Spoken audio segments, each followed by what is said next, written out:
Hi friends, இந்த வண்டி வந்து ஃபோர்டு ecosports. இந்த வண்டியில் வந்து பார்த்தீங்கன்னா ஆயில் சர்வீஸ் ஒர்க் பண்ணுறோம். ஃப்ரண்ட் பிரேக் பேட் வந்து ரீப்ளேஸ் பண்ணுறோம். பிரேக் பேட் இது ஃபுல்லாக தேஞ்சிட்ருக்கு, அதனால தான் சேஞ்ச் பண்ணுறோம். இந்த ஃபோர்டு ecosportsக்கு சர்வீஸ் பார்ட்ஸ் எல்லாமே வாங்கியாச்சு. இதான் வண்டியில் ஃபிட்டிங் பண்ணணும். இந்த வண்டியில் வந்து ஃப்ரண்ட் பிரேக் பேட் வந்து ஆர்ஹெச் சைடு ஃபுல்லாக ஃபிட்டிங் பண்ணியாச்சு, பக்காவாக க்ளீன் பண்ணி. இதே மாதிரி லெஃப்ட் சைடும் ஃபிட்டிங் பண்ணணும். இப்போ வந்து லெஃப்ட் சைடும் புது பிரேக் பேட் வந்து உள்ளே சீட்டிங் பண்ணியாச்சு. இந்த வண்டியில் பார்த்தீங்கன்னா இன்ஜின் ஆயில் ஃபுல்லாக ட்ரைன் ஆகிட்டு இருக்கு. ஆயில் ஃபில்டர் லொக்கேஷன் வந்து இங்கே தான் வரும்.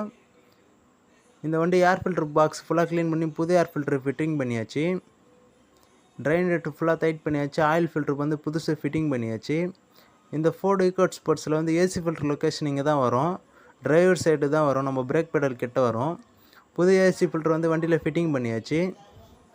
இப்போ இந்த ஃபோர்டு ecosportsல வந்து எல்லா ஒர்க்குமே முடிச்சாச்சு. சர்வீஸ் எல்லாமே கம்ப்ளீட் பண்ணிட்டோம். இந்த ஃபோர்டு ecosportsல இந்த ஒர்க்கு தான் பண்ணியிருக்கோம் ஃப்ரெண்ட்ஸ்.